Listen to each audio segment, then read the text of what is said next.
Welcome to Illinois Holocaust Museum's One Museum, One Book Club. Tonight we are talking about We Were Strangers, the story of Magda Preiss. I want to go quickly over logistics. We have a moderator who will be asking the questions and conducting the conversation. And then we have myself and Michelle Gatesy, who will be helping those who want to participate. So if you'd like to participate with your video on, you can raise your hand. You can use the participant button and raise your hand there, or you can write your question or comment in the chat and we'll read it or suggest that someone has something to say. So you can participate in 3 different ways, and we'll try to make sure you're heard. Tonight, our moderator, we're lucky to have AJ Greenberg. And AJ is the co-founder of Biograph, which is a company that helps people tell their story. The mission of Biograph is to save time and experience, in January 2020, Biograph edited and published We Were Strangers, the story of Magda Preiss. And in December 2020, AJ and his brother Aaron co-authored a memoir about Biograph's origins titled Recorded Time, How to Write the Future.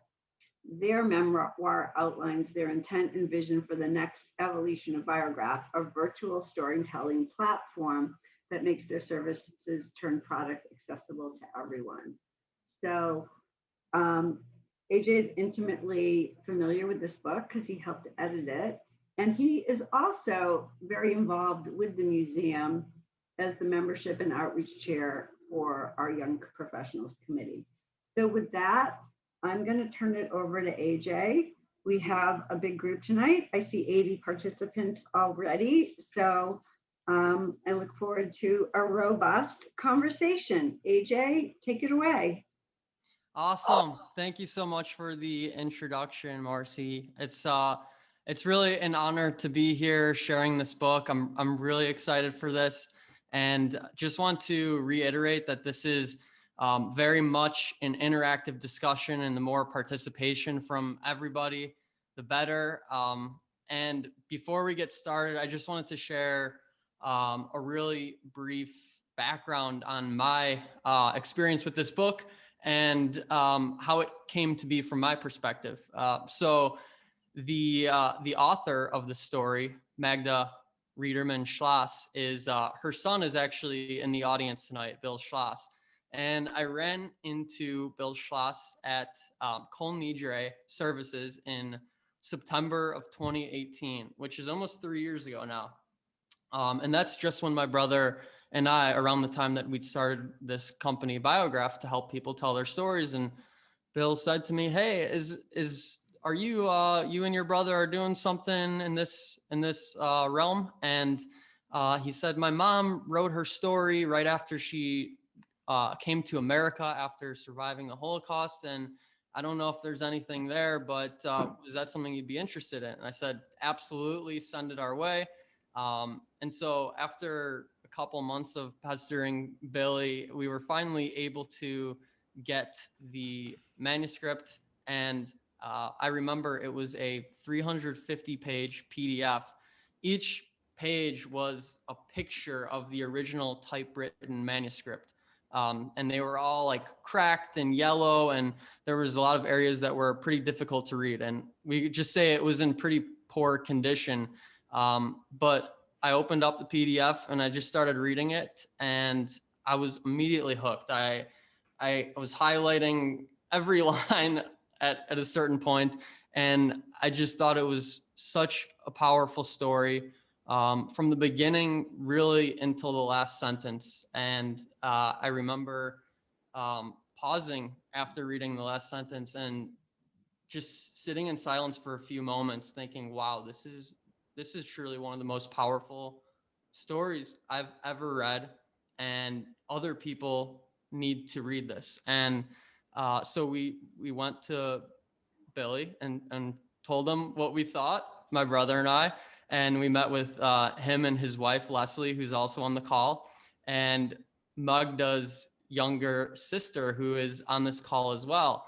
She's younger by 10 years. Magda is unfortunately no longer with us, but we all decided that this story should be published. And so after a year or so, we finally got it out there. And this is so incredibly cool to now be here in front of, what do we have now? At least 90 people, and there's a lot of doubles here. There's a lot of couples here. So to be sharing this story with so many people at this particular time, where we see a lot of anti-Semitism bubbling up, is very, very powerful and cool for me. And that's all I'll say right now. I want to really keep this open and hear from everybody on the call about their thoughts on the book. And I did mention that Magda's son, daughter-in-law, and younger sister are on the call. So if you have any specific questions that you think might be best addressed to the family, feel free to direct it their way. And thanks again, everyone, for joining. And just first question, just wanted to start off and have everyone describe their own experience reading We Were Strangers.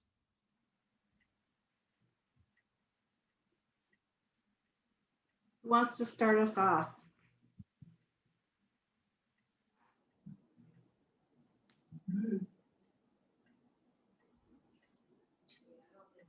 Gabby and Ruthie, is that what it is? Did I see a hand up there? I think I read it, but I just, yes, that's what I'm looking So, okay, Marcia, I see your hand up. Would you like to start us off? Thank you. Yes, I also just want to say, AJ, I thought it was an incredible book, and especially the last sentence.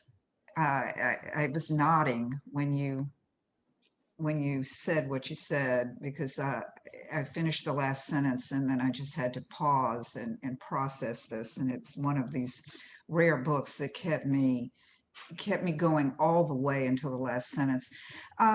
So what I thought was really interesting about this book as a Holocaust memoir is how much it went into the minds of the victims. And I dare say, let's say, I'll put it in quotes, either the genius or the demonic aspect of the Nazi system was how not only did they turn, perhaps ordinary people into those that would perpetrate the most heinous of crimes, but what it did to the victims. And what Magda does an extraordinary job describing is they would do anything for food. And some of the things were not so nice. And sometimes they hurt each other. All, of course, understandable in the context, but of just a terrible, just terrible events. It really did a good job of describing how the victims could turn on each other by design of the perpetrators. And I thought she did an incredible job of explaining that. I like hearing you. Okay. So if you're not participating in the discussion, you might want to put your computer or your phone on mute. I do see a comment from Marcy Bloom in the chat, which I'll read, and maybe this will help, will spawn an idea from someone else. Marcy says, so much pain and so much resilience. One key theme, the theme of hunger. Eat slowly, you'll be less hungry. The pain of hunger, the fear of starving to death, and hunger not having any morals. Other themes that people want to bring up or comment on that comment?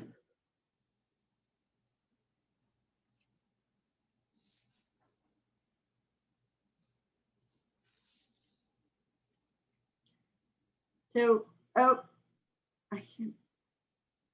The couple labeled Gabby and Ruthie, are you waving your hand to participate, or is your hand just moving on the screen? You're muted. Yes, it's just moving on the screen. Okay. AJ, I think, oh, Marcia, you just participated. I'm looking for someone else maybe. Or maybe we should go to the next question. Yeah, first of all, thank you, Marsha. I totally agree with you, and it's pretty astonishing to see what how they pit the Jewish people and all the prisoners against each other. And you see a lot of they create these like power structures within the camp, which I'd never really known much about until Magda described it in great detail, where you have the Oberschofen and the Stubendienst and all these various levels. And one of Magda's biggest enemies were actually people within there were Jewish people that she knew. And it's crazy to see how they're able to successfully play everyone against each other. So thank you for that.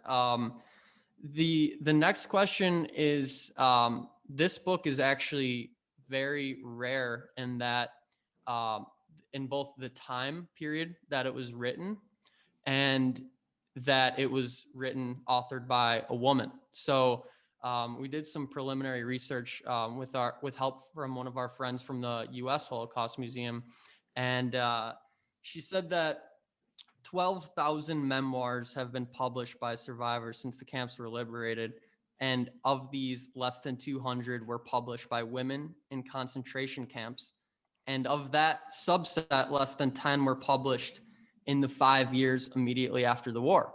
And Magda wrote this story basically as soon as she got to America in the late 40s, so 47, 48. She went to the Hadassah house and it just poured out of her. That was her way of dealing with the trauma. And publishers rejected it back then. And it's still very rare. There's only 200 total. So was just curious to hear people's thoughts on perhaps why there's a lower representation of women, and why publishers might have rejected it at that time.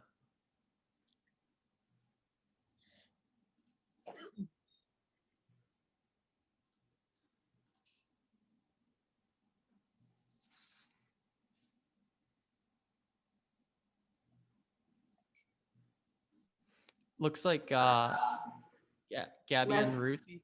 Yeah, I can't tell if they're trying to ask a question or Gabby and Ruth, would you like to unmute?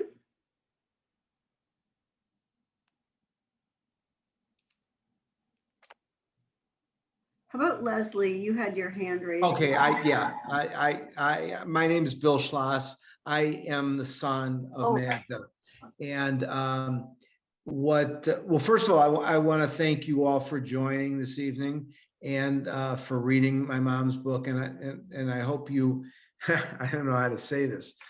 I hope you enjoyed it. It's, something really not to enjoy, but I hope you had a good experience reading it. What amazes me is that my mother, as I was growing up, until the day that she died, which is about 5 years ago, she always said to us, she said, don't think this can't happen again, because it can, and it most probably will. And when I was a young kid, it didn't register with me, because you're a young kid, you don't know. But as I was getting older, you learn, and she was right, and we're seeing it today. And obviously, I wish my mother were alive today for various reasons. I wish she were alive, number one.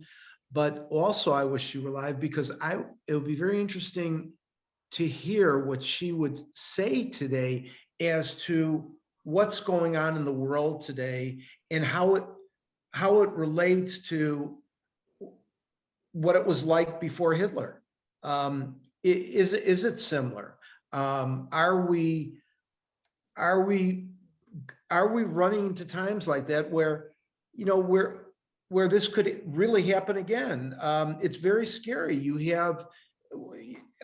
all listen to the news and read the newspapers and everything. You see it every day. Anti-Semitism has never been so high all around the world.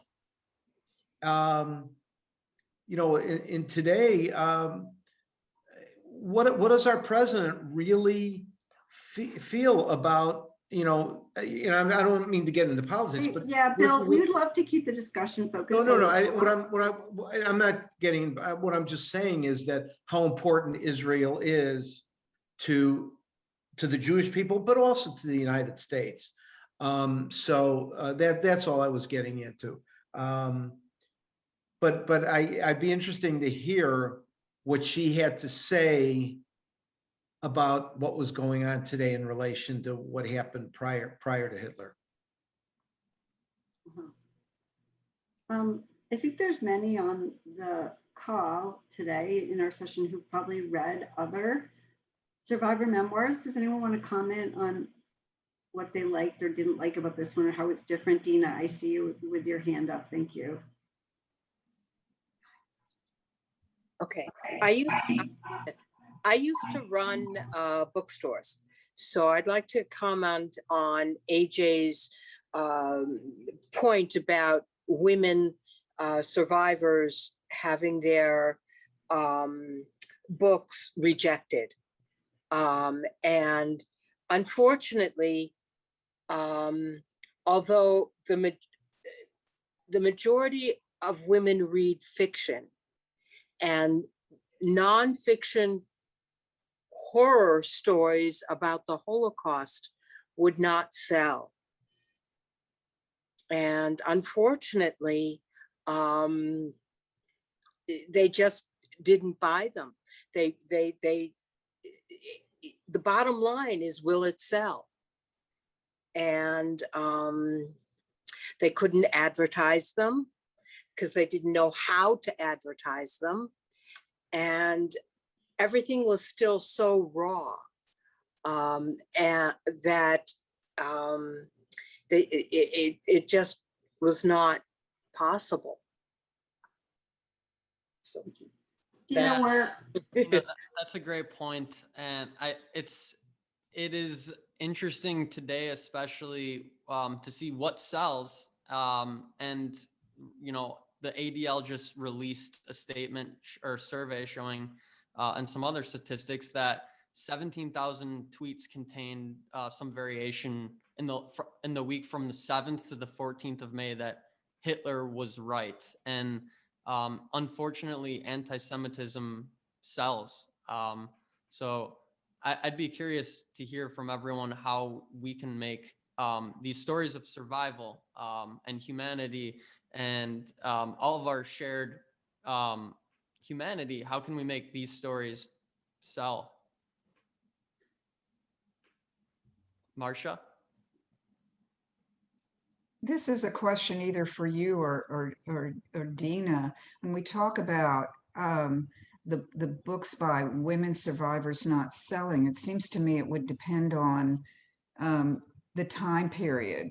So I just instinctively think that if something came out in the last 20 years, it would have a far better chance of selling than, say, in 1960. So, or Dina, you were just saying, so what period of time were you talking about, you know, where it just wouldn't sell? Yeah, so she was shopping it around probably in the 50s, late 40s.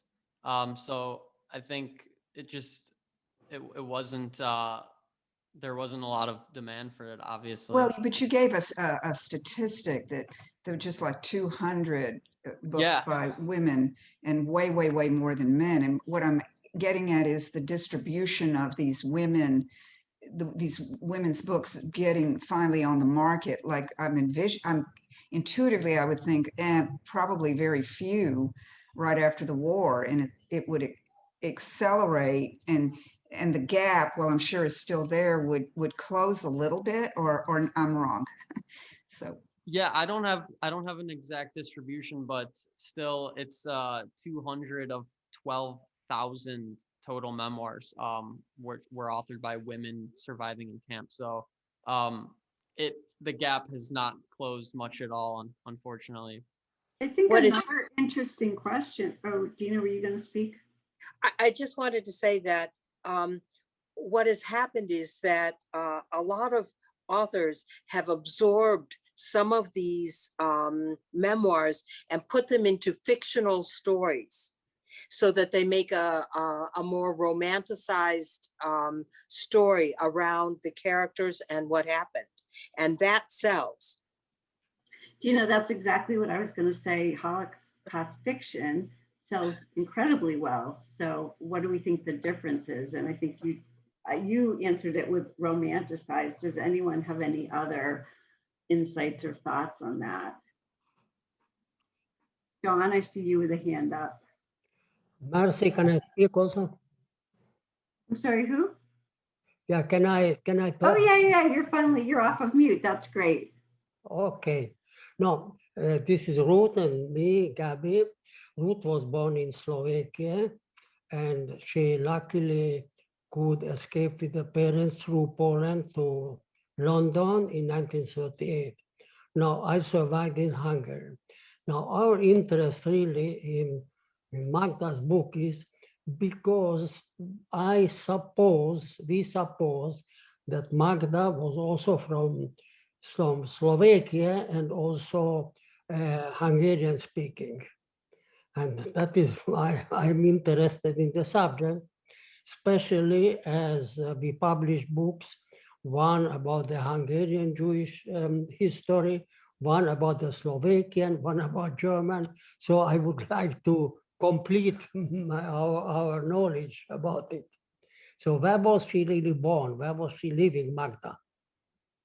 Great. And then I saw Don. Don, did you have a hand up? Yes, I did. I'm so sorry. Several years ago, we used to travel to Rhode Island quite frequently from Connecticut because I owned property there. And we stopped at an egg farm, and it was owned by Judith and Seneca Newman. And they were both Holocaust survivors, and we stopped there to get eggs and became very friendly with them. And on one visit, Judith handed Helene a book that she had written called Hell in Auschwitz. And she said to Helene, take this, you can read my book. And Helene said, no, no, no. And I looked at her and I said, she wrote this, she lived through it. We have to read it. I think the reason why a lot of books on the Holocaust don't sell is for that reason. It's a horror story. It's not a love story. It's hell. It's hell in Auschwitz. What can be worse? But Helene said to me, she lived through this. She wrote this book. How can we not read it? We have to read it. And it was a tough book to read. So I think that when people see books on the Holocaust, they shy away from them because they are horror stories. In Florida, we have the second largest number of survivors in the United States.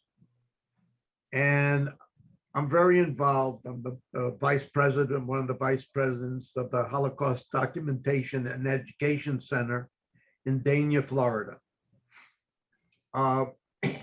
We have a program called Jewish Encounter. And 5 times a year, our director arranges to have the convention center in either Miami or Fort Lauderdale available to us. And we get 90 or 100 survivors. And we set them up in tables of 15. And we bring in middle school and high school students for this encounter. And they're one-on-one with a survivor. They're not reading a book. They're hearing their actual personal story. And after, and I've Yeah. gone as a moderator. Yeah, Don, that's super interesting. And I'm so glad you're involved with that and that you're allowing young people to hear survivors' stories in person. The reaction of them afterwards, we ask them to stand up and how they feel. It is a awakening. It's an awakening. They would never get it from a book. When you hear an actual person that went through this and they tell you their story, Right. and basically the whole purpose for us is to relate it to bullying, Right. because bullying is so prevalent in school. Don, I'm so I glad re- you're doing that. That's what we do at the museum every day. If you don't mind, if we could move back to talking about this book. Yep. There's an interesting question in the chat about why do we think men's stories sell? Schindler's List, Night. Why is, Elie Wiesel so revered? What is the difference between a woman telling their story and a man telling his?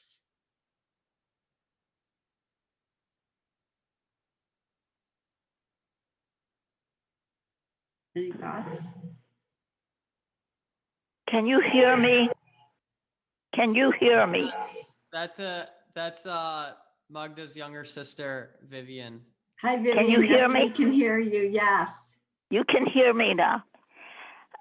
You see, one of the things that happened when Magda first wrote the book and we tried to get it published right after the war is that there was such a deluge of these books on the market. So only a few of them really got in the public's eye. I think the interesting thing, one of the interesting things about Magda's story is the description of her life before Hitler, and then how her whole life was torn apart in Auschwitz.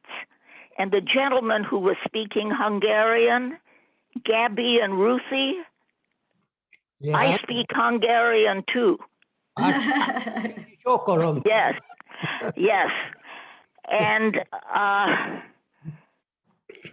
what happened in the camps is that people lost their sense of humanity, and the suffering that they went through. What were they guilty of? Nothing. They were guilty of being Jews. And that's the very tragic part of the story. And I think the gentleman who said that it was a horror story, he's quite right. Mhm. It was a horror. And it's a wake-up call, hopefully, for the Jews of this country and for all people. Saw a couple hands up. SND lit.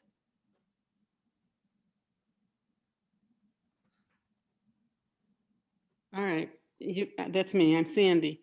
Or Hi, Sandy. Sandy. Thank you, Vivian. I'm going to take us on a different plane. First of all, I loved Marcia's comment when I saw the very 3 words that ended the book. Obviously, everybody wanted it to continue because then it was going to be better. She had met Gustav again, and it looked like it was going to be better. But the story itself was mesmerizing, except in training to be a docent at the museum, we were told that it is a fallacy that they use the Jews to make soap and lampshades from the skin and all those kind of things. And she put it in the book that that's what happened to her parents. And I have to say, it was early in the book, and it upset me because I didn't know how much of the rest of the book was authentic. And now I know it was authentic, but I just didn't like that she put that in and it was at the beginning. That's all. Sandy, do you think that's because that's what she believed at that Yes. point in time, and it wasn't disproven until after? Later? Yeah. At the time when she wrote it, I would assume everybody was thinking that, and it wasn't disproven until later. But because it was in there so early, I was thinking, how much else is she embellishing? But I don't think she did. You can't make up stories like she did. I mean, that was what she lived through, and I appreciated it. But I wanted the book to go on. I wanted to see her new life in America and all that. But that's how I am with every book I read. Okay, I just wanted to say that. Yeah, Sandy, thank you for pointing that out. We actually did very intensive, that might have slipped the radar. I think the language that she used might have said, I'm not 100% sure, that she was questioning whether or not perhaps her parent or whoever she was talking about was used as fertilizer or soap. So I don't know if she said that as a matter of fact, but we went through the entire book. Probably we have a list of like 200 to 300 lines where just as one example, where she was talking about the Kartoffel bunkers in Auschwitz, which are these potato ditches where they would bury potatoes before the Russians came. And she said it was next to this block. And so we actually pulled up maps of Auschwitz to confirm things like that. Checking dates, checking all of the logic to make sure of that, because we know that even for someone that's so intimately involved with the museum as a docent, you could get past a line that looks inaccurate, but for a Holocaust denier, that's a seam that just opens up the whole story. Right. So appreciate you pointing that out. Thank you. Davida, I saw you with a question. Yes, and I just lost the screen, but I am unmuted. First of all, I'd like to respond to that recent comment from Sandy and say that every Holocaust survivor has memories that are just theirs. And for whatever reason, they recall those horrors. I would find it difficult to discount any of them. But then to your other point, AJ, about the publishing of women's books. If you recall, Jane Austen's books never got published in her lifetime. So the same gender bias that we're experiencing as women on many levels is not a new story. So I have to think that a great reticence on the part of the publishers were that they weren't going to think that women's stories were going to be that acceptable. Louisa May Alcott had the same problem. So I don't think too much has changed. Hopefully a little, but now with publishing as dismal as it is, I think it's probably even more difficult. So let's hope that women's books will be published, but it's not an easy road for a woman in any field. Thank you. Good. We're glad to help bring at least one of these stories to life. Mira por acá. Okay.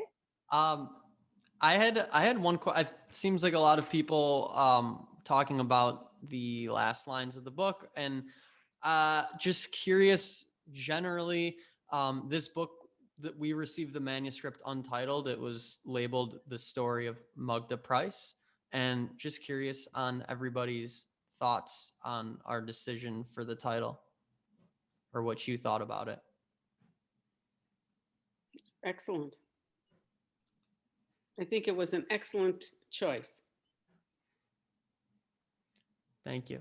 I just wanted to keep going, because that would have been a better, not a better story, but a happier. Happier. Yeah, so I would have liked to have heard some of that, but that's okay. We know she survived, and I hope she had a nice life in America. Marcia, you Marcia. It kept me going because was coming up with these theories of, well, all right, we were strangers to this event or this event, and then it just was like a gut punch at the end. Wow, all right. It pulled everything, all the heartache together. I thought it was a brilliant title. Mhm. I see Alan Teller is what you're Well, I'm not Alan Teller. I'm that's what Jerry. I said, that's what you're showing up as, but I But figured that's you maybe okay. weren't. A lot of people mistake us. And so anyhow, I mean, I have a lot of things to say about the book, and certainly don't want to monopolize anything, but just a real quick thing. My mother is a survivor of Ravensbrück concentration camp, where she was for 3 years, not as a Jew, but as a political prisoner. She's from the village of Lidice in Czechoslovakia, which was destroyed due to the assassination of Reinhard Heydrich, and she survived. My sister's one of the 9 children, was selected for Germanization. Anyhow, well, horrific story, but it's not about me. It's about this. But the only reason I'm mentioning that is that my entire life, I'm 73 years old, my entire life was all about Lidice and about concentration camp and about what I can't wear clogs because I had to wear clogs in concentration camp. I can't plant these flowers because that's what we had to plant when the Red Cross comes around. We don't eat oatmeal, beets, blah, blah, blah. And I've read a lot. My husband and I had made a film called In the Shadow of Memory about my mother, growing up with my mother's experiences. This book really affected me a lot in many ways. Please don't take this the wrong way, but after I read the book, I said, I don't ever want to read another Holocaust book again. I've read so many, and I've read it, I've transcribed, translated interviews with survivors, and it haunts me. The images that she created haunted me, and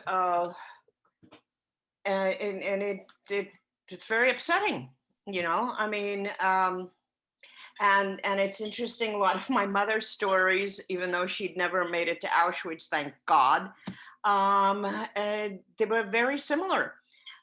What angered me so much, and you touched upon it a little bit before, was the injustice that was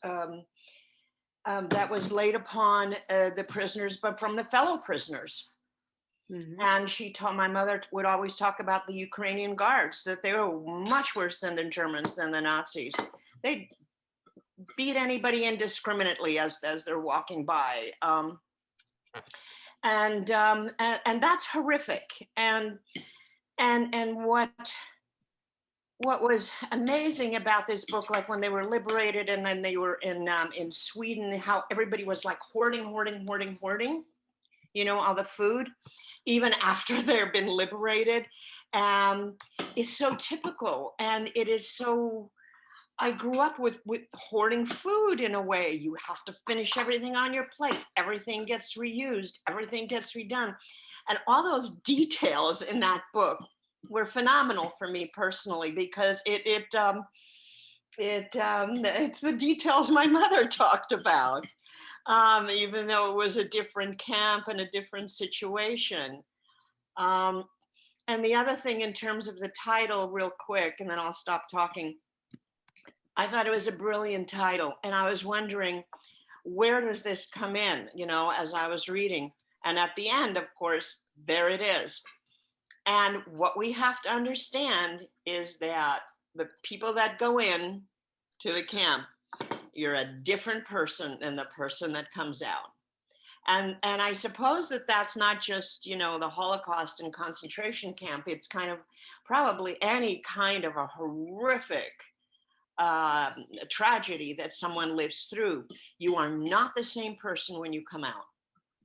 And may I comment? May I comment? Can you hear me? yes, Yes. absolutely. Okay. This lady, I don't know your name. I'm sorry. Can you hear me? Yes. Yes. All right.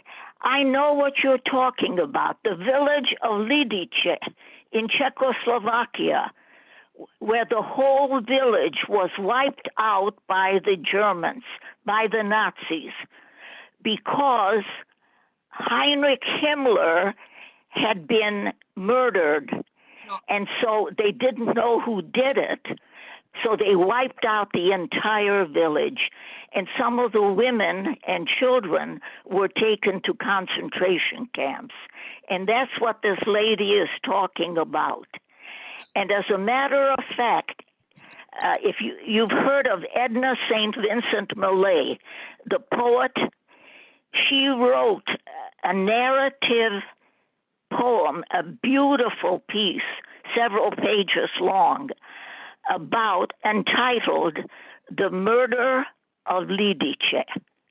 Yes. So it's very interesting that you are bringing that up and that your mother lived through that. Yes. Yeah, my mother and there were no, just to clarify, it was Reinhard Heydrich that was assassinated, not Himmler. Yeah, Heydrich. And, you know, HH, you know, Yes. Himmler, you know, whatever, Herbert Hoover, Yeah. but oh wait, no, wrong person. But you are able to understand what Magda was writing about, every little scene, because you had heard it from your mother as well. Yeah. Oh, and I grew up with it.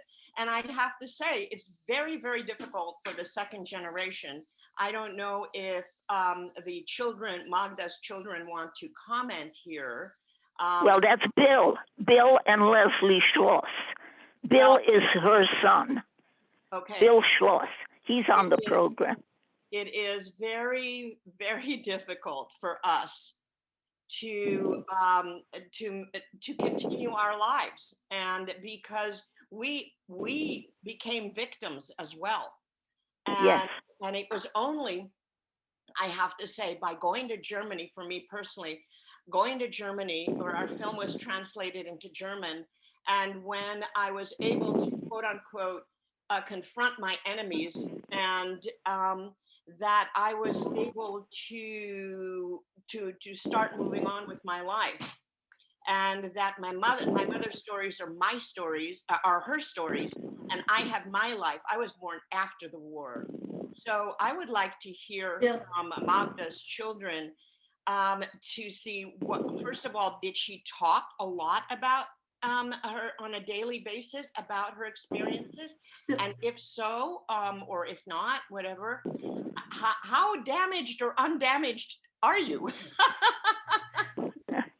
Bill, Well, we'll Bill throw is it there. to you to comment as you please on Well, being the child of a survivor.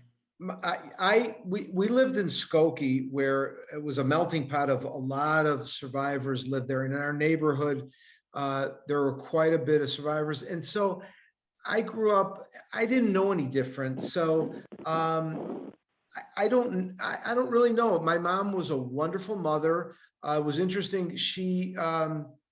She remarried my father. And he was from Germany. My mother was from Ungvar, Czechoslovakia, and they met here in Chicago. And my dad came here in '38, right before the war, and he actually became an American soldier. So after my mom came back, they met in Chicago, and they had a blind date, blah, blah, blah. They met, married, and everything. I was born, and I'm an only child. I have no brothers or sisters. My mom he had a very difficult time having me. Prior to me, she had 2 miscarriages. So my guess is, I don't know if anything if that was as a result of Auschwitz or whatever. So growing up, I will tell you, she was a wonderful mother. I had a great growing up. My parents, we were not wealthy people. We were working class people, but I did not want for anything. I went to college. I went to U of I in Champaign. I became a CPA. I went to law school. So I got all the education I needed. And believe me, we did not have a lot of money, and I had to take out loans to do it all. And so it was a good experience for me. But in regards to your question, did my mom talk about it?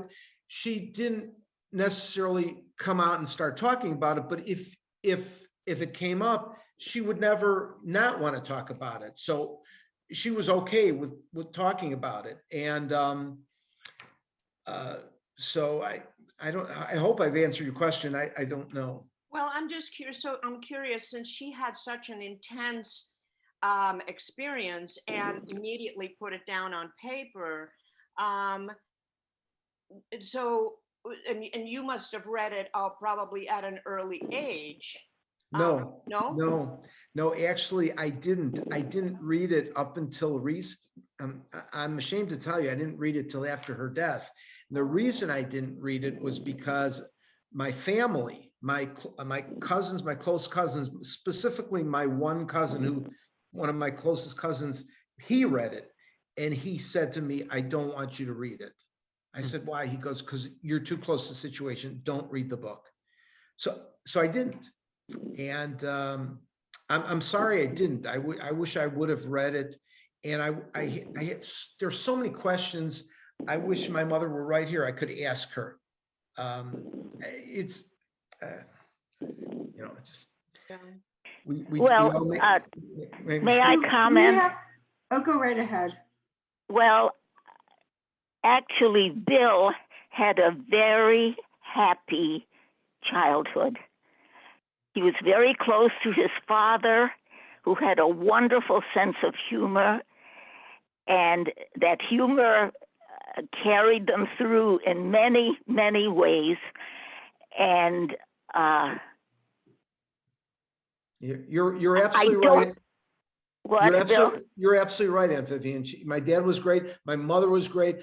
We had a loving family, and I did not miss a thing. My parents were great. I can only say great things about both my mother and my father.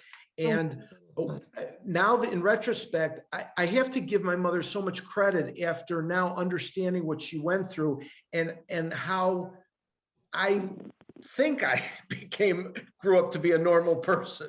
Because you did. So AJ, we have about 10 minutes left. So I want to make sure and we probably want to close down about 3 minutes to 8. I want to make sure you get through talking about the things that you think are important. So I'm going to put it back to you. Thank you, everyone, for participating. That was a wonderful conversation. Yeah. Wait, what happened to Gustav? That's my question that Dina is asking. So she was married to Gustav. What happened? Well, what happened is that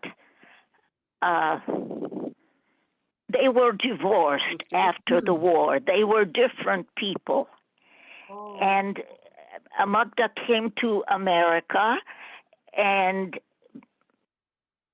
she had a loving family around her, and she eventually met Bill's father, whose name was Julius, and they had a good marriage. So thank God for that. We're grateful for that. Well, that's really interesting, because she stayed behind. She didn't go with her family, and she stayed behind for Gustav. And therefore that ended her up going through Auschwitz, the worst horrors ever. It's pretty amazing. Yeah, but that kind of reinforces my thing of, the great title, You Were Strangers, and you end with that. That's right. She went through that, and then I'm not surprised that they couldn't stay together. Right. They were different people at the end of the war. Yeah. I think the title for us really shone through the entire book from the very beginning, where they start stripping away with all these edicts, all of their they couldn't wear fur coats. Then all of a sudden they're a stranger in their own homeland, and so there's that. And then along the way, there's so many acts of kindness from strangers and betrayal from strangers, and so there's this theme of strangers kind of running through the book, and then the larger, more obvious one is where the book ends. I saw someone's comment in the chat. I think it was Marcy pointed it out. She became a stranger to herself and to the world. So that was really why we felt it was so powerful, because it just connected so in so many places along the book. There was we only have a few minutes left, but one final thing that I wanted to ask of people, I thought it was really interesting. Magda pointed out several times. I just pulled out one quote that I thought was good. She said, "It always puzzled me that the primitive instincts of the Christian guards were so close to the surface, that the veneer of religion and civilization was so very thin. What had kept these murderous instincts on a leash until Father Hlinka came into power?" And I think it's really important for us to continue to have these discussions and tell these stories, because what might seem like a really well put together civilization, right below the surface, there's a ton of terrible instincts. And so just wanted to open it up on that and hear people's thoughts, maybe bring it to the present today or talk about the past. AJ, Yes. may I, just in closing, I want to say one thing about Magda. Yes. She had, despite all the suffering and the horror that she went through, she had the most beautiful, loving, life-loving personality, so that people loved to be around her in many instances. And she was a loving, loving sister and mother to her son. That comes across in the book. Does it? Thank Yes. you. Definitely. I hope so. Definitely. Yeah. So any lessons to take away from reading this story? I know it's Sandy laughed at it. There's a lot here, but any closing thoughts?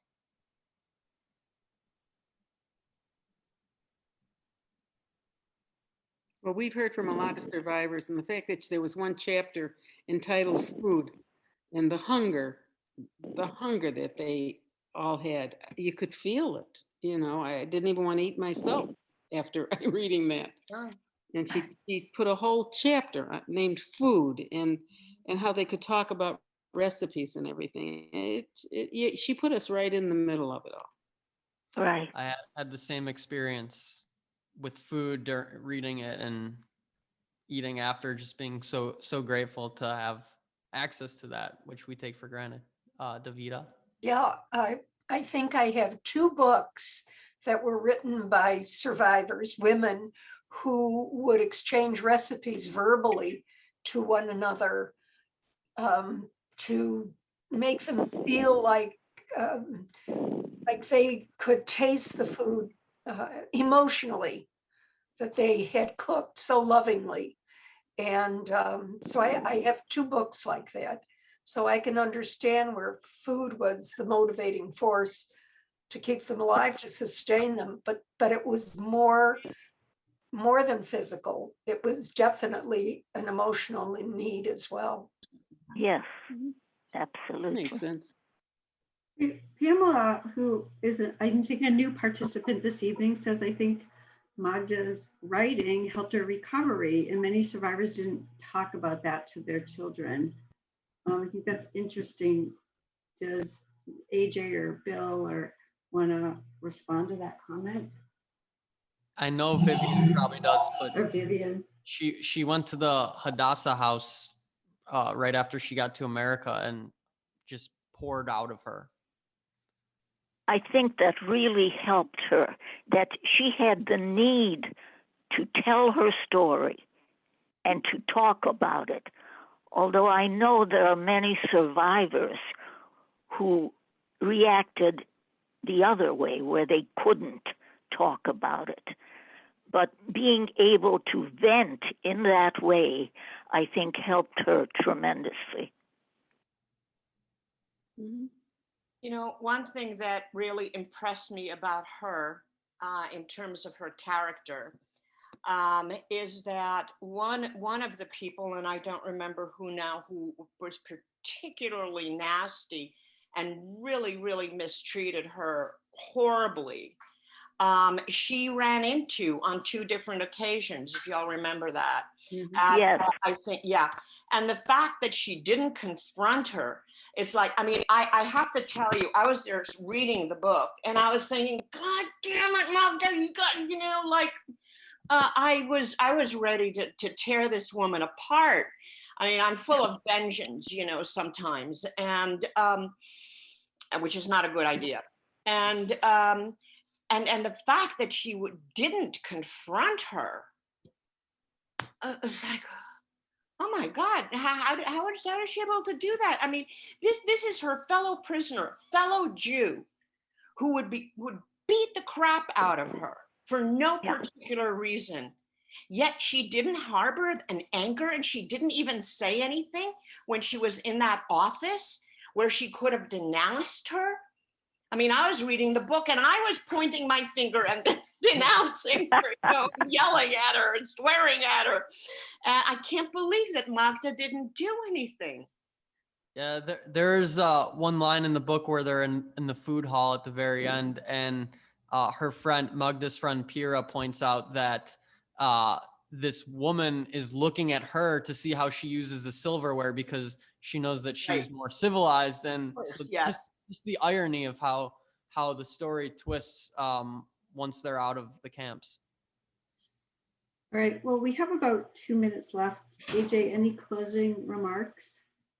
I just want to thank everybody for the great discussion and for reading this story and keeping this memory alive. I think this is the most important thing we can do to honor all the survivors and all the people that passed away in the Holocaust, and to make sure that we keep telling these stories so that we as Billy said, there's just so much hatred in the world, and to try and be more kind to everybody. So thanks everybody for joining. Really, really appreciate it. Thanks, Thank AJ. you. I'm gonna just wind us down. There is a survey that you can fill out. Michelle just put it into the chat box, so please let us know how we're doing. Let us know what you think of this discussion. We invite you to join us for our next One Museum, One Book book club. It will take place in July, where we'll be reading Mandela's Way. That's in conjunction with our exhibition, Mandela Struggle for Freedom, which will be closing September 12th. I know that feels far off, but summer in Chicago also whips by as we all enjoy the warm weather. So if you haven't made it to the museum to see it, please come by. If you're out of market and want to see it virtually, it is available as a virtual tour. So that is available. And then our next event, our programming event at the museum, is a commemoration of Juneteenth, which will take place at 6:17 or on June 17th at 6:30. And we will be discussing the 100th anniversary of the Tulsa Massacre. So lots of good stuff going on at the museum. We invite you to engage. We're also very excited to announce we launched a brand new website last Thursday. So if you haven't gone online and checked it out, please do. We think it's much easier to navigate, and there's tons of resources available from hatred toolkits for teachers, for myths of the Holocaust. So please explore and learn, and we're here for you. So thank you for being here. AJ, Michelle, and I will hang out for another 3 or 4 minutes if anyone wants to talk one-to-one, and then we'll close down the meeting. Thank you. Thanks everybody. Thank you. Thanks, Vivian. Thank you. Thank you. Thank you. Thanks, Vivian and Bill, AJ. for being here. That was a real treat. Thank you.